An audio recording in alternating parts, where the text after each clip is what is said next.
గ్రంథము నుండి 62వ అధ్యాయము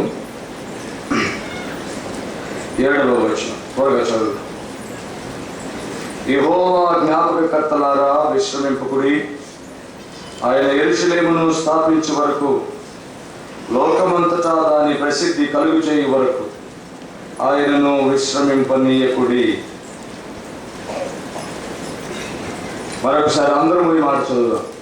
యెషయా గ్రంథము 62వ అధ్యాయము 7వ వచనం.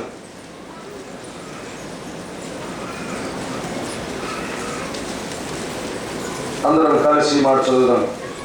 యెహోవా జ్ఞాపకకర్తలారా విశ్రమింపకుడి, ఆయన యెరూషలేమును స్థాపించు వరకు, లోకమంతటా దాని ప్రసిద్ధి కలుగు చేయి వరకు ఆయనను విశ్రమింపనీయకుడి. ఇంతకు ముందుగా మనం దేవుని మాట విన్నాం. మెలకువగా ఉండి ఎడతెగక ప్రార్థన చేయుడి. మంచిది. దేవుడు మరొకసారి ఈ ధ్యానాన్ని కన్ఫర్మ్ చేస్తూ మాట్లాడాడు. యెహోవా జ్ఞాపకకర్తలారా, యెహోవా జ్ఞాపకకర్తలారా.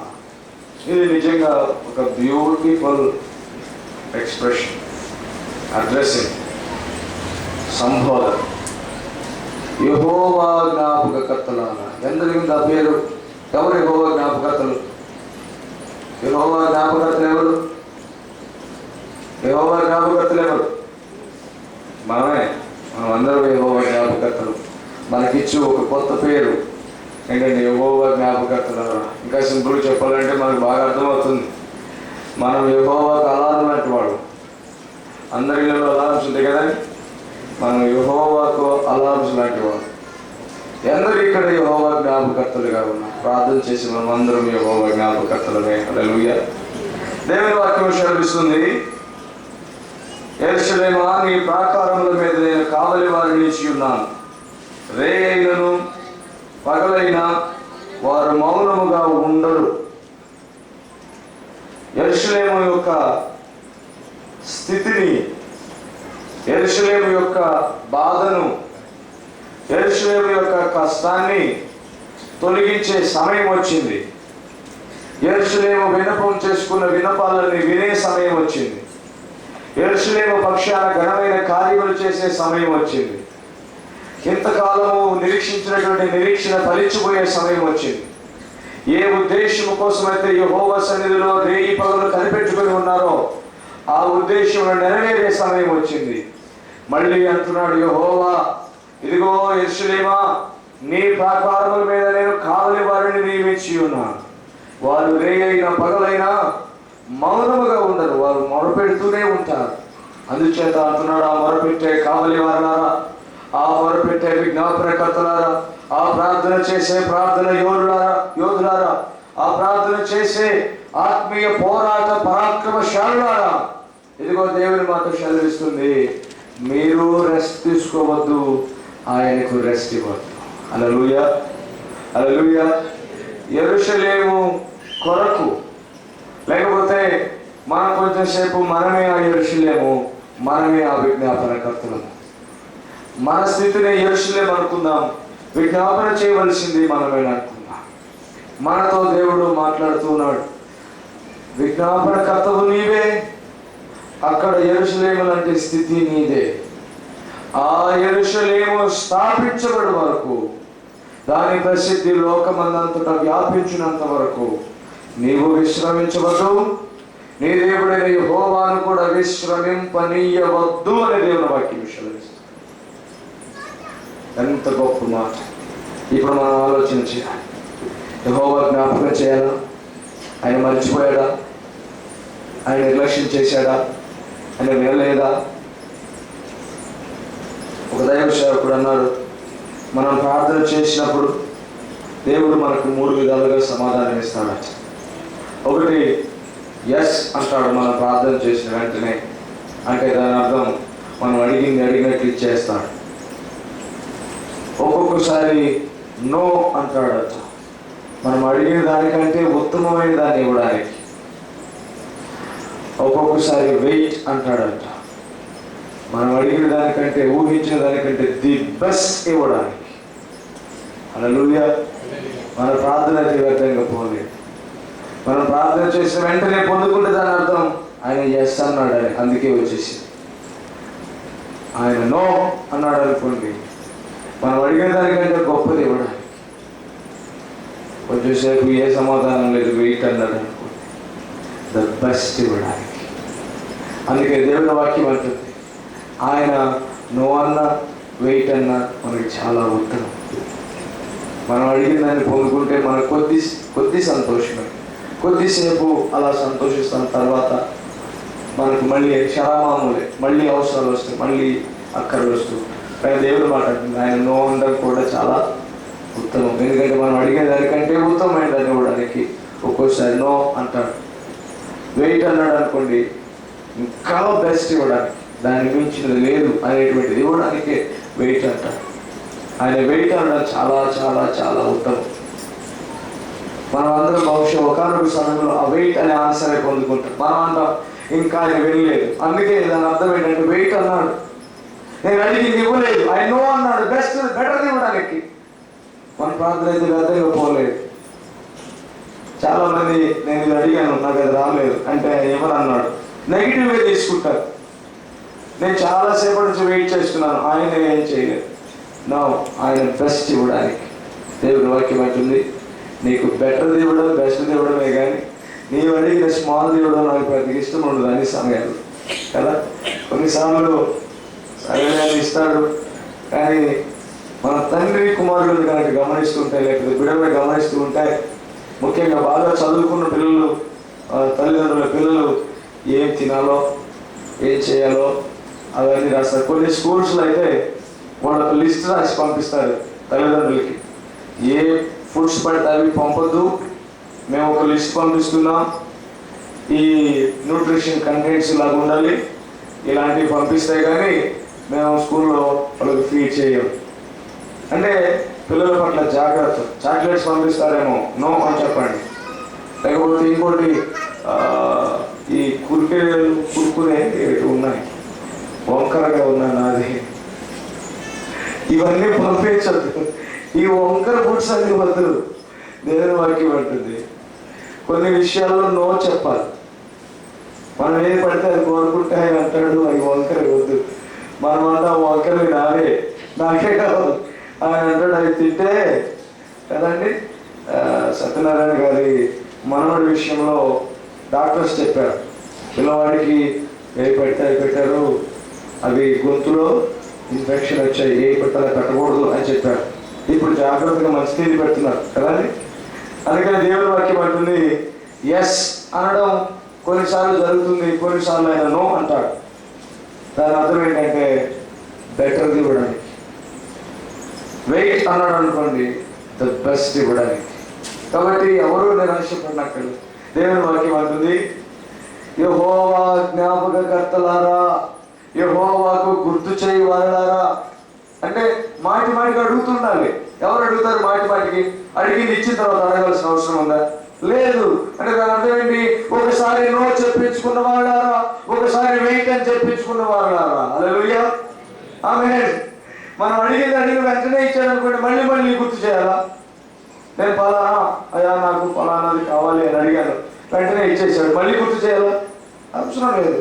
నో అన్నాడు, వెయిట్ అన్నాడు, అందుకే మళ్ళీ మళ్ళీ జ్ఞాపకం చేయాలి. దేవుని వాక్యం అంటుంది, యెహోవా జ్ఞాపకకర్తలారా, యెరూషలేము స్థాపించబడు వరకు మీరు విశ్రమించవద్దు.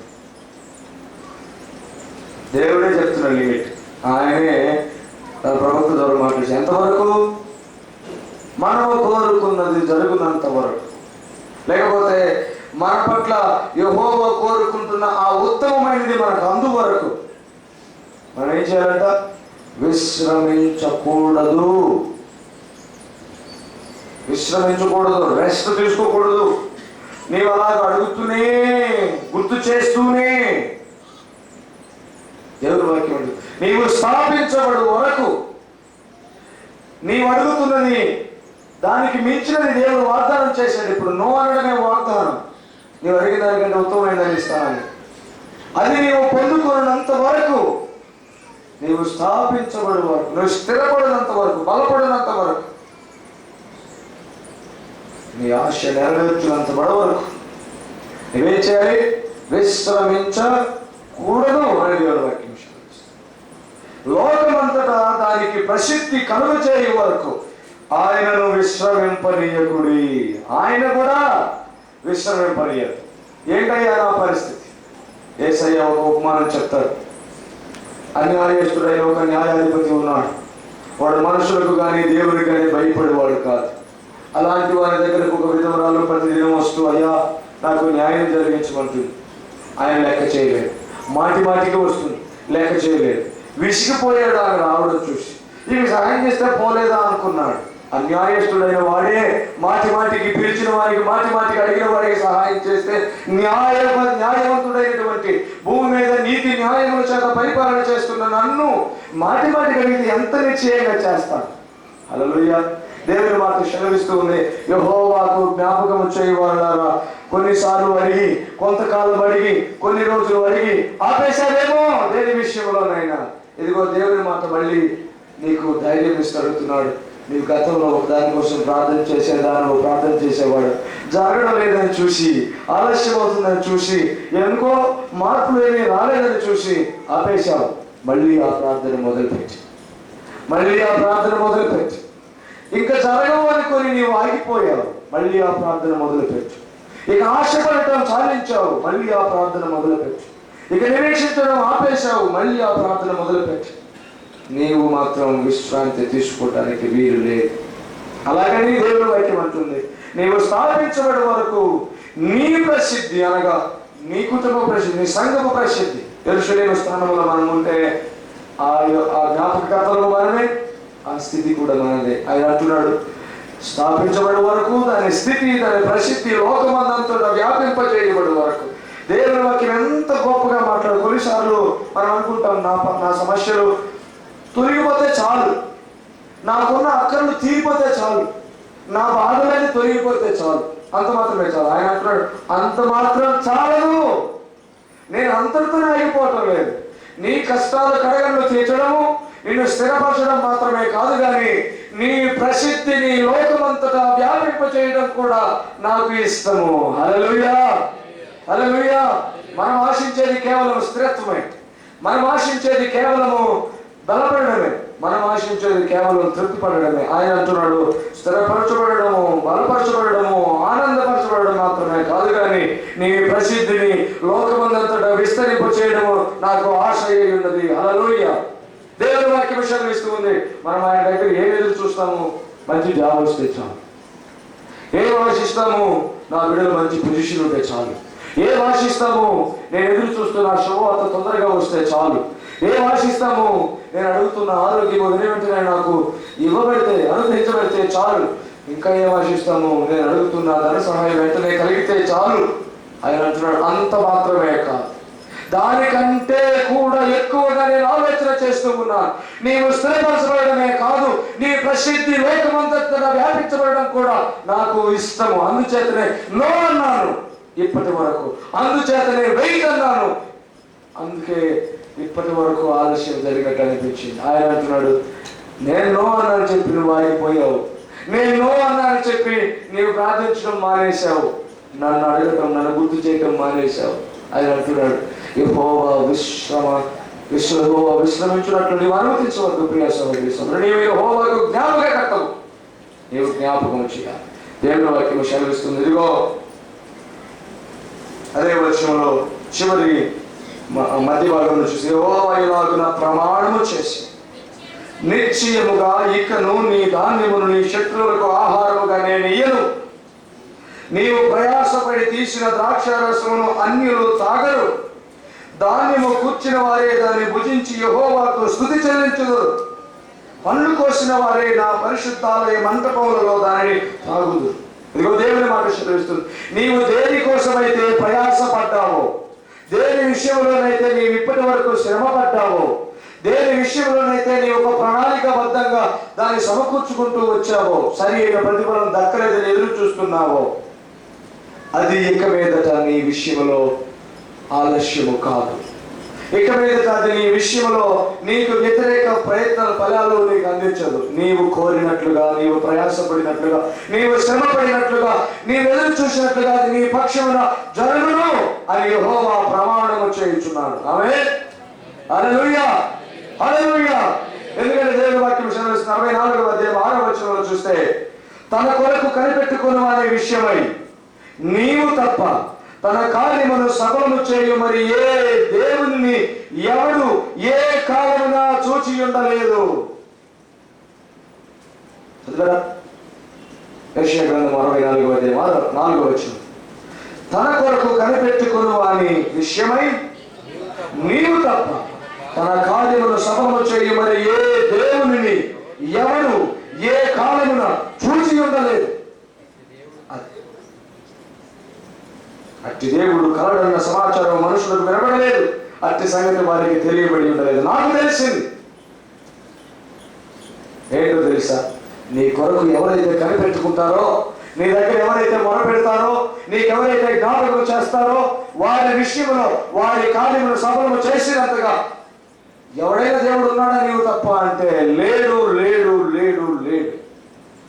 నీవు తప్ప నీ కొరకు ఎదురు చూసే వారి కార్యములను సఫలం చేసే, నీలాగా చేసే, నీ వల్లే సఫలము చేసే దేవుడు ఎవడైనా ఉన్నాడా అంటే లేడు, లేడు గాక లేడు. దేవుని వాక్యం సెలవిస్తుంది, ఒకవేళ నీవు ఆయన కోసం ఎదురు చూస్తుంటే నీ కార్యాన్ని ఆయన సఫలం చేసినట్టుగా మరెవరు సఫలం చేయరు. దాని అర్థం ఏంటి? సఫలం చేస్తాడు కాబట్టి ఆయన అంటున్నాడు, నేను తప్ప ఎవడు సహాయం చేసేవాడు, నేను తప్ప దాన్ని సఫలం చేసే నా వల్లే సఫలం చేసేవాడు లేడు. అంటే ఎవ్వరు సఫలం చేయనంతగా, ఎవరి ఊహలకు అందనంతగా, ఎవరు ఎన్నడూ చేయజాలనంతగా నేను నీ పక్షమున ఆ కార్యమును సఫలము చేస్తానని దేవుడు ప్రమాణం చేస్తూ ఉన్నాడు. హల్లెలూయా. ఎంత గొప్ప మాట! మనము స్థిరపడినంత వరకు, మన ప్రసిద్ధి లోకమందంతటా వ్యాపించినంత వరకు ఆయనను విశ్రమింపనీయవద్దు అని దేవుడు వాక్యం సెలవిస్తుంది. మన కనుక దానియేలు గ్రంథాన్ని ఒకసారి గమనిస్తే 9వ అధ్యాయం నుంచి కొన్ని మాటలు మనం చదువుకుందాం. 9వ అధ్యాయము 2వ వచనం, అతని ఏలుబడిలో మొదటి సంవత్సరమందు దానియేలును నేను యెహోవా తన ప్రవక్తకు ఇర్మీయాకు సెలవిచ్చి తెలియజేయనట్టు యెరూషలేము పాడుగా ఉండవలసిన 70 సంవత్సరములు సంపూర్తి అయ్యుచున్నవని గ్రంథముల వలన గ్రహించి తిని. దానియేలు కూడా ఒక ప్రవక్తయే, దానియేలు కూడా దేవుని స్వరమును ప్రత్యక్షంగా విన్నవాడే. దానియేలు అంటున్నాడు, యెహోవా తన ప్రవక్త అయిన ఇర్మీయా ద్వారా మాట్లాడినట్లు యెరూషలేముకు శ్రమ కేవలం 70 సంవత్సరములని ఇర్మీయాకు మాట్లాడిన ఆ మాట, ఆ శ్రమ కాలము, ఆ నాశన కాలము, ఆ ఇబ్బంది కాలము, ఆ ఎదురుచూపు కాలము ఇప్పటికి సమాప్తమవుతున్నదని గ్రంథముల వలన గ్రహించి తిని అని దేవుని వాక్యం సెలవిస్తుంది. అంటే 70 సంవత్సరములుగా ఆ ప్రవక్త చెప్పిన మాటల నెరవేర్పు కోసం నేను ఎదురు చూశాను. ఈ దినాన ఆ నెరవేర్పు సమాప్తమవుతున్నదని నేను గ్రహించి తిని అంటూ ఉన్నాను. అవునండి, అప్పటి వరకు దానియేలు విశ్రమించలేదు అని మనం గ్రహించవచ్చు. ఈ 70 సంవత్సరంలో దానియేలు ఆ రాజ్యంలో ఉన్నాడు. 70 సంవత్సరాలు వివిధ ప్రయత్నాలు, వివిధ ఆలోచనల్లో ఉన్నాడు దానియేలు. వివిధ అధికారాలు చలాయిస్తున్నాడు. అయినా యెరూషలేముకు విడుదల కలిగినంత వరకు, ఆయన యెరూషలేము విడుదలకై ప్రవచించిన ప్రవచనం నెరవేరినంత వరకు దానియేలు విశ్రమించలేదు. ఎదురు చూస్తూనే ఉన్నాడు, ఎదురు చూస్తూ ఉన్నాడు, కనిపెడుతూ ఉన్నాడు. ఆ సమయము సంపన్నమైనది, సంపూర్ణమైనది గ్రహించినప్పుడు దేవుని సన్నిధిలో దానియేలు ప్రార్థన చేయడం మొదలుపెట్టాడు. నీవు ప్రమాణం చేసిన సమయం ఆసన్నమైంది, మా విడుదల సమయము సంపూర్ణమైంది. ఇదిగో మాకు ఇప్పుడు విడుదల కలగబోతుంది. హల్లెలూయా, ఆమేన్. ఇదిగో నీవు నేను ఆత్మీయ స్థితిలో ఎంత సున్నితంగా ఉంటామో ఇలాంటి స్థితుల్లో మనం గ్రహించవచ్చు. దానియేలు అంటున్నాడు, నేను గ్రహించి తిని, విడుదల కలగబోతున్నదని నేను గ్రహించి తిని, నేను ఆశించిన ఆ ఆలోచన బట్టి యెహోవా నా పట్ల కార్యము చేస్తాడన్నటువంటి విషయము నేను గ్రహించి తిని, ఇదిగో నేను విశ్రమించలేదు కనుక నా దేవుడు కూడా విశ్రమించలేదన్న విషయము నేను గ్రహించి తిని. కొన్నిసార్లు మనం ఏమనుకుంటాం తెలుసా? ఎక్కడున్నావయ్యా, ఏం చేస్తున్నావయ్యా, నన్ను చూడడం లేదా, నన్ను గమనించడం లేదా, నన్ను పట్టించుకోవడం లేదా, నా కోసం ఏమి చేయాలని నీకు ఆశ కలగడం లేదా? కాదండి, ఆయన కూడా విశ్రాంతిలో లేడన్న విషయము నేను గ్రహించదని అంటున్నాడు. దానియేలు, నీవు నేనేమంటా, ఏ స్థితి అయినా, ఏ సమయమైనా, ఎప్పుడైనా మన మనసులో ఉండవలసిన ఒకే ఒక ఆలోచన ఏమిటంటే, దేవుని వాక్యం అంటుంది, ఆయన ఎప్పుడు విశ్రాంతి తీసుకోడు. హల్లెలూయా. మన దేవుడు ఎప్పుడు విశ్రాంతి తీసుకోడు. దాని అర్థం ఏంటంటే, ఆయన ఎప్పుడు పని చేస్తూనే ఉంటాడు. మన పని ఆయన చేస్తూనే ఉన్నాడు. మన కోసం ఆయన పని చేస్తూనే ఉన్నాడు. విశ్రమింపనీయవద్దు అంటే దాని అర్థం ఆయన ఎల్లప్పుడూ పని చేస్తున్నాడని గ్రహించమనే దాని అర్థం. నీ మనసులో ఆయన విశ్రాంతి తీసుకోవడానికి ఆలోచన రానివద్దని కూడా దాని అర్థం. ఎందుకంటే ఆయన ఎప్పుడు విశ్రాంతి తీసుకోడు. మరేంటి ఆదికాండము 1వ అధ్యాయంలో ఆయన 7వ దినాన్ని విశ్రాంతి తీసుకుని ఉంది. దాని అర్థం కేవలం సృష్టి ముగించాడని మాత్రమే తప్ప దాన్ని నిర్వహించే బాధ్యత తీసుకున్నాడు కదా. దేవుని వాక్యం సెలవిస్తుంది, ఆయన తన మాటతో సమస్తమును సృజించను, తన మాటతోనే దాన్ని మళ్ళీ సస్టైన్ చేస్తున్నాడు, మోస్తున్నాడు, భరిస్తూ ఉన్నాడు, దాన్ని నిర్వహిస్తూ ఉన్నాడు. దేవుని వాక్యం అదే సెలవిస్తూ ఆయన పని చేయడం చాలించాడు. సృష్టిని సృష్టించడం ఆపేసి ఇక దాన్ని పాలించడం మొదలు పెట్టాడు. ఆయన నెవర్ హీ రెస్ట్, ఎప్పుడైనా విషయాన్ని తీసుకోడు. దేవుని వాక్యం సెలవిస్తుంది, మనల్ని కూడా అదే మాట్లాడుతున్నాడు, నువ్వు విశ్రాంతి తీసుకోవద్దు, నన్ను విశ్రాంతి తీసుకోలేవద్దు. ఆమేన్, హల్లెలూయా. ఆయన ఎంత గొప్పవాడో చూడండి. కొన్నిసార్లు ఎలా తెలుసా, మనం ఎవరైనా ఏదైనా విషయంలో సహాయం కోరామనుకోండి, ఒకసారి 2 సార్లు చూశాక మళ్ళీ రా అంటారు. మనకు తీసుకొచ్చి 2 రోజులు ఆగిపోతాం. అప్పుడు వాళ్ళు కూడా రెస్ట్ తీసుకుంటారు. అమ్మాయ రాలే, 2 రోజులు రెస్ట్ తీసుకున్నాం. 3వ రోజు మళ్ళీ వస్తున్నాడే తప్ప, మళ్ళీ వచ్చేస్తున్నాడే, మళ్ళీ అడిగేస్తాడే, మళ్ళీ ఏదో రాగానే మీ గురించి ఆలోచించేస్తున్నాను. ఇప్పుడు వరకు పట్టిదే మీ గురించే చేస్తున్నాను. అయినా ఇంకా జరిగేటట్లేదు. మళ్ళీ వస్తావు ఒకసారి. దేవుడు అక్కడ అలా కాదు, నువ్వు విశ్రాంతి తీసుకోవద్దు, నన్ను విశ్రాంతి తీసుకునివ్వద్దు. ఎంత ప్రేమ కలిగిన వాడు. నీవు స్థిరపడు వరకు నీ విశ్రాంతి తీసుకోవద్దు, నన్ను కూడా విశ్రాంతి తీసుకునివ్వద్దు. ఎంత ఇష్టమో ఆయనకు. ఇక్కడ వాస్తవానికి మన పరిస్థితులు ఎట్లా పోయినా ఆయన ప్రేమ ఎట్లా ఉందంటే, నీ పరిస్థితులు నాకు పెద్ద ఇబ్బంది కలిగించదు కానీ ఈ పరిస్థితులు నువ్వు నాతో మాట్లాడటం మాత్రం నాకు చాలా ఇష్టంగా ఉంది. నువ్వు మాట్లాడుతూ ఉంటే అలాగే ఉండిపోవాలనిపిస్తుంది. అందుకే నేను కొద్దిగా రెస్ట్ తీసుకున్నట్టుగా లేదా చేయనట్టుగా ఉన్నాను.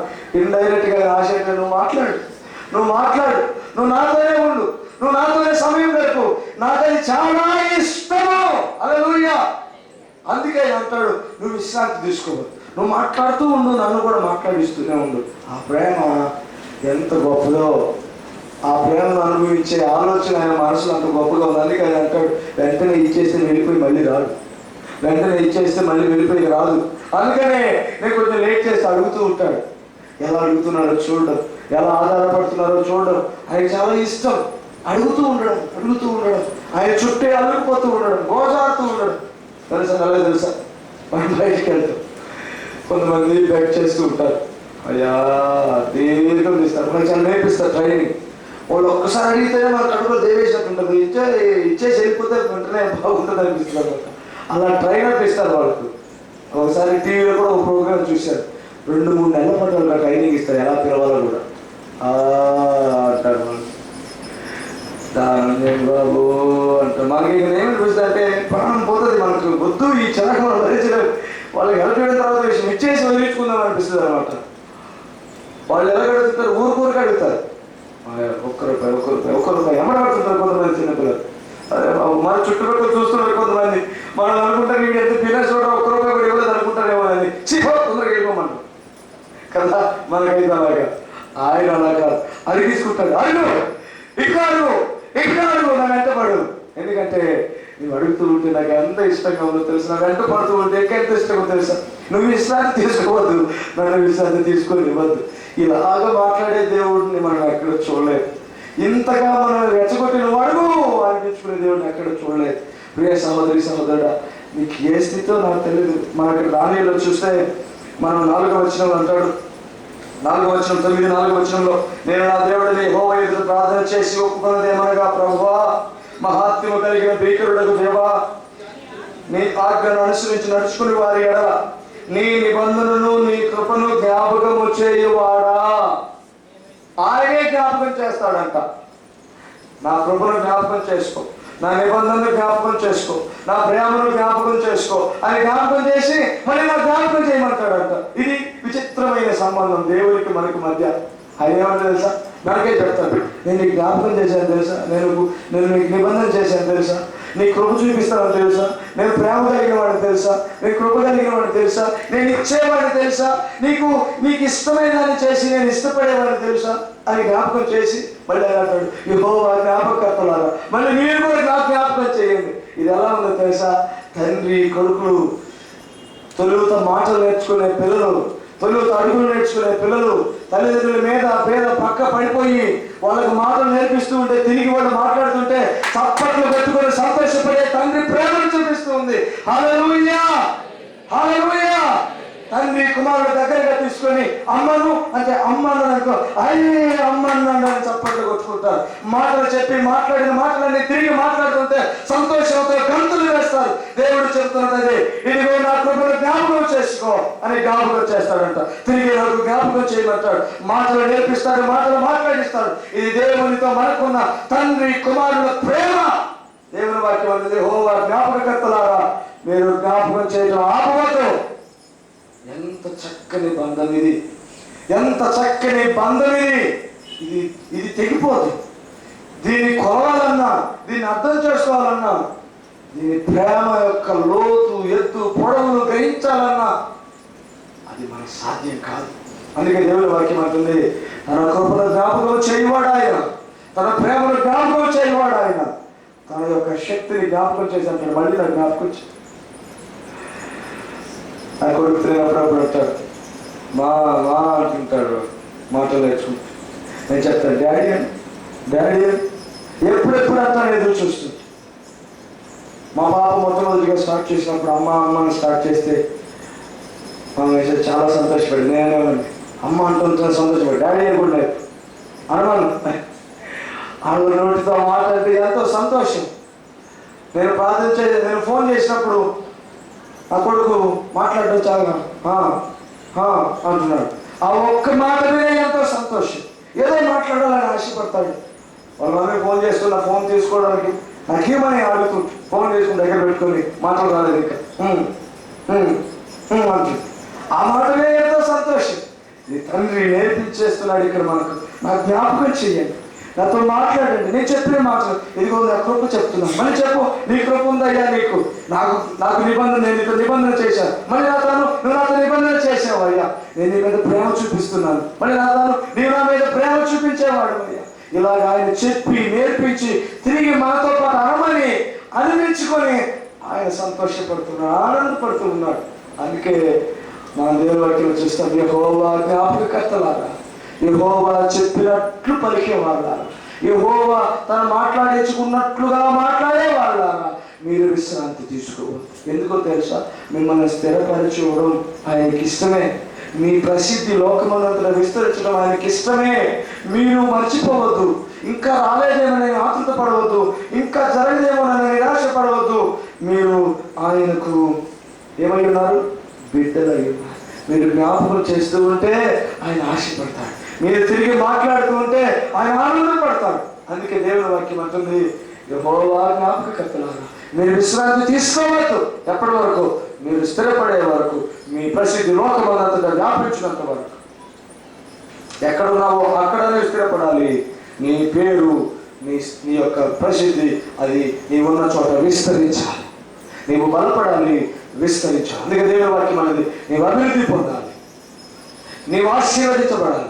అంత మాత్రమే కాదు, నీవు విస్తరించాలి, నీ సరిహద్దులు వ్యాప్తి చెందాలి, నీ యొక్క స్థితిగతులు విస్తారం కావాలి. అది దేవుని మాట, అది దేవుని ప్రమాణం. మరొక మాట మనం ముగించుకున్నాం. దేవుని మాట సెలవిస్తుంది. 17వ వచనము, 9వ అధ్యాయం దానియేలు 17వ వచనం.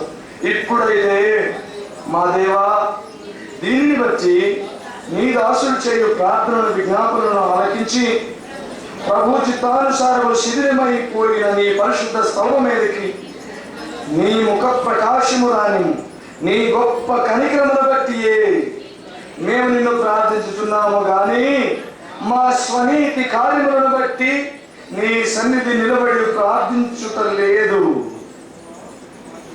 అవును, ఆయన నేర్పించారు.